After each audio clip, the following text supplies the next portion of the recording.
ಕುಟುಂಬಕ್ಕೆ ಕೇಂದ್ರೀಕೃತವಾಗಿದೆ. ಇದರಲ್ಲಿ ಮುಖ್ಯವಾಗಿ ನಾವು ಕುಟುಂಬ ಅಂದ ತಕ್ಷಣ ಆ ಕುಟುಂಬದ ಮುಖ್ಯಸ್ಥರ ಜೊತೆಗೆ ಆ ಕುಟುಂಬದ ಮಹಿಳೆ ಅವರಿಗೆ ಕೇಂದ್ರೀಕೃತವಾಗಿ ಇವೆಲ್ಲ ಯೋಜನೆಗಳನ್ನು ರೂಪುಗೊಂಡಿದೆ. ಅಂದರೆ ಒಂದು ಕುಟುಂಬ ನಡಿಬೇಕಾದ್ರೆ ಆ ಕುಟುಂಬದಲ್ಲಿರುವ ತಾಯಿ ಆಗಿರ್ಬೋದು, ಹೆಣ್ಮಗಳಾಗಿರ್ಬೋದು, ಅವರಿಂದನೇ ಕುಟುಂಬ ನಡೆಸ್ತಾ ಇದ್ದಾರೆ.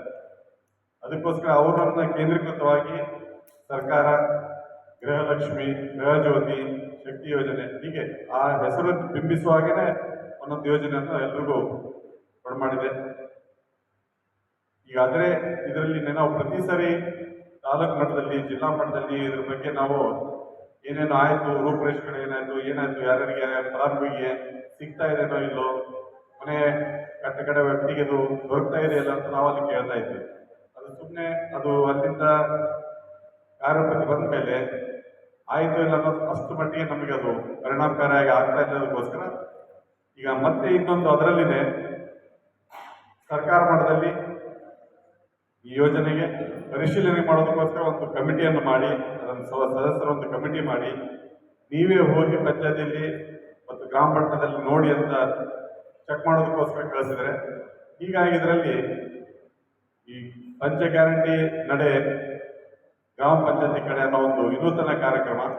ಇದರಲ್ಲಿ ಹೇಗೆ ಅಂದರೆ ನಾವೆಲ್ಲ ನಮ್ಮ ಅಧಿಕಾರಿ ಸಿಬ್ಬಂದಿ ಜೊತೆಗೆ ಪಂಚ ಗ್ಯಾರಂಟಿಗೆ ಸಂಬಂಧಪಟ್ಟಂತ ಅಧಿಕಾರಿ ಜೊತೆಗೆ ನಮ್ಮ ಪಂಚಾಯತಿಯಲ್ಲಿ ಬಂದು ಯಾರ್ಯಾರು ಫಲಾನುಭವಿಯಲ್ಲಿ ಬಿಟ್ಟು ಹೋಗಿದ್ರಿ, ಯಾರ್ಯಾರಿಗೆ ಸವಲತ್ತುಗಳು ಬಂದಿಲ್ಲ, ನಿಮ್ಮ ಸಮ್ಮುಖದಲ್ಲಿ ನಾವು ಬಗೆಹರಿಸುವ ಒಂದು ಕಾರ್ಯಕ್ರಮವನ್ನು ನಾವು ಹಮ್ಮಿಕೊಂಡಿದ್ದೀವಿ.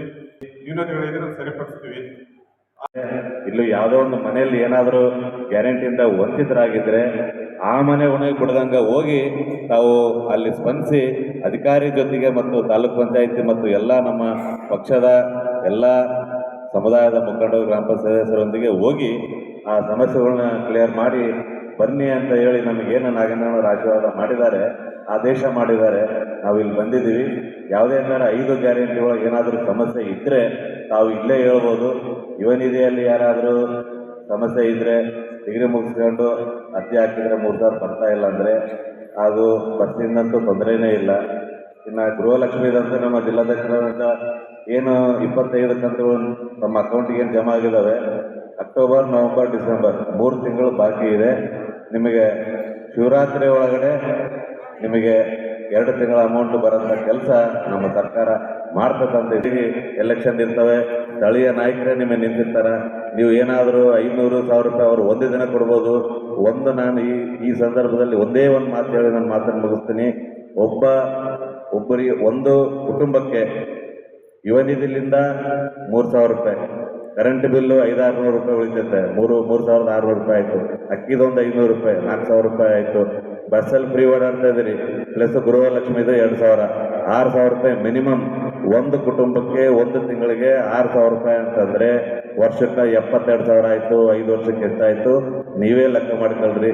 ಇಷ್ಟು ರೊಕ್ಕ ಕೊಡೋಂಥ ಸರ್ಕಾರಕ್ಕೆ ತಮ್ಮ ಮತ ಇರ್ತದೋ ಬಂದು ಒಂದೇ ದಿನ ನಾನು 500 ಕೊಡ್ತೀನಿ, 1,000 ಕೊಡ್ತೀನಿ, 2,000 ರೂಪಾಯಿ ಕೊಡ್ತೀನಿ, ಅದು ಎಲೆಕ್ಷನ್ ರೊಕ್ಕ ಆಗ್ತೈತೆ ಹೊರತು ನಮ್ಮ ಜೀವನ ಯಾವತ್ತೂ ಬದಲಾವಣೆ ಆಗೋದಿಲ್ಲ. ನಮ್ಮ ಜೀವನ ಬದಲಾವಣೆ ಆಗ್ಬೇಕಂತಂದರೆ ನಮ್ಮ ಗ್ಯಾರಂಟಿಗಳು ಇರ್ತವೆ, ನಮ್ಮ ಕಷ್ಟಗಳಿಗೆ ನಾವು ಕಾಂಗ್ರೆಸ್ ಪಕ್ಷ ಸ್ಪಂದಿಸ್ತದೆ. ಈ ಕ್ಷೇತ್ರದ ಜನಪ್ರಿಯ ಶಾಸಕರು ಸತತವಾಗಿ ಇದೇ ಕ್ಷೇತ್ರದಲ್ಲಿ ನಿಂತ್ಕೊಂಡು 2ನೇ ಸಲ ಗೆದ್ದಿದ್ದಾರೆ. ಬರೋಂಥ ಚುನಾವಣೆಗಳಲ್ಲಿ ಹ್ಯಾಟ್ರಿಕ್ ಗೆಲುವು ಈ ಗ್ರಾಮಾಂತರ ಕ್ಷೇತ್ರಕ್ಕೆ ತಾವು ಮಾಡಿಕೊಡ್ಬೇಕು. ನಾಗೇಂದ್ರನವರು ನಿಮ್ಮ ಜೊತೆಗಿರ್ತಾರ, ಜೊತೆಗೆ ನಾವೆಲ್ಲರೂ ನಿಮ್ಮ ಜೊತೆಗೆ ಇರ್ತೀವಿ ಅಂತ ಹೇಳ್ತಾ ನನ್ನ ಮಾತುಗಳನ್ನು ಮುಗಿಸ್ತಾ ಅವರಿಗೆ ಮತ್ತು ಈ ಸ್ಥಳೀಯ ಶಾಸಕರು ಮತ್ತು ಮಾಜಿ ಸಚಿವರಾಗಿರ್ತಕ್ಕಂಥ ನಾಗೇಂದ್ರ ಅಣ್ಣನವರು ಏನು ನನ್ನ ಜಿಲ್ಲಾ ಅಧ್ಯಕ್ಷರು ಮಾಡಿದ್ದು ಕೂಡ ಅವರೇ, ಒಂದು ತಾಲೂಕು ಅಧ್ಯಕ್ಷರು ಮಾಡಿದ್ದವರೇ, ಮತ್ತು ಇಲ್ಲಿರ್ತಕ್ಕಂಥ ಎಲ್ಲ ಏನು ತಾಲೂಕು ಸದಸ್ಯರನ್ನ ಇನ್ನಿತರನ್ನು ಕೂಡ ನಾಗೇಂದ್ರ ಅಣ್ಣನವರೇ ಮಾಡಿ ನಮ್ಮ ಕ್ಷೇತ್ರದಲ್ಲಿ ಯಾವುದೇ ಊರಲ್ಲಿ ಕೂಡ ಈ ಸೌಲಭ್ಯದಿಂದ ಯಾರೂ ವಂಚಿತರಾಗಬಾರ್ದು. ಅಂದರೆ 5 ಗ್ಯಾರಂಟಿಗಳಲ್ಲಿ ಬಸ್ಸಿಂದ ಏನು ನಿಮಗೆ ತೊಂದರಿಲ್ಲ. ಯಾಕಂದರೆ ಯಾರನ್ನೂ ಕೂಡ ಇವತ್ತಿನವರೆಗೂ ಆಧಾರ್ ಕಾರ್ಡ್ ತೋರಿಸಿದ್ರೆ ಕರ್ಕೊಂಡು ಹೋಗ್ತಾರೆ, ಯಾರನ್ನೂ ಕೂಡ ಕೆಳಗಿಳಿಸಿಲ್ಲ. ನನಗೆ ಗೊತ್ತಿರೋ ಮಟ್ಟಿಗೆ ಹಂಗೇನಾದ್ರು ಕೆಳಗಿಳಿಸಿದ್ರೆ ನನಗೆ ಹೇಳಿ, ಬಸ್ನಲ್ಲಿ ಯಾರನ್ನೂ ಕೂಡ ಕೆಳಗಿಳಿಸೋದು. ಆಮೇಲೆ ಅನ್ನಭಾಗ್ಯ ಎಲ್ಲರಿಗೂ ಬರ್ತಾಯಿತ್ತು, ಯುವ ನಿಧಿನೂ ಬರ್ತಾಯಿತ್ತು. ಎಷ್ಟು ಜನ ಕರೆಂಟಿಗೆ ಉಚಿತ ಕರೆಂಟಿಗೆ ಅರ್ಜಿ ಹಾಕಿದರೆ ಅವರೆಲ್ಲರಿಗೂ ಬರ್ತಾಯಿತ್ತು. ಆದರೆ ಒಂದೇ ಒಂದು ಗೃಹಲಕ್ಷ್ಮಿ ಮಾತ್ರ ನಮಗೆ ಹೆಚ್ಚು ಕಡಿಮೆ ಅಂದರೆ ಒಟ್ಟು ನಮ್ಮ ಸರ್ಕಾರ ಬಂದಾಗಲಿಂದ ಇವತ್ತಿನವರೆಗೆ 25 ಕಂತುಗಳನ್ನು ಹಾಕಿದ್ದೀವಿ. ಅದರಲ್ಲಿ ಯಾರಿಗಾದ್ರೂ ಒಬ್ರು 22 ಬಂದಿರ್ಬೋದು, 20 ಬಂದಿರ್ಬೋದು, 21 ಬಂದಿರ್ಬೋದು.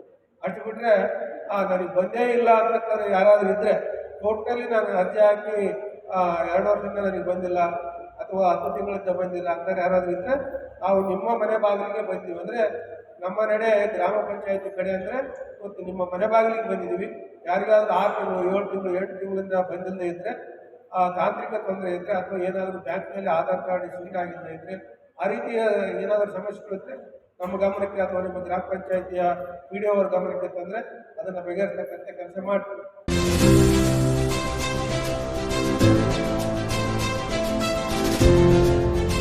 ಇದು ಸೂರ್ಯ ನ್ಯೂಸ್ ಕನ್ನಡ.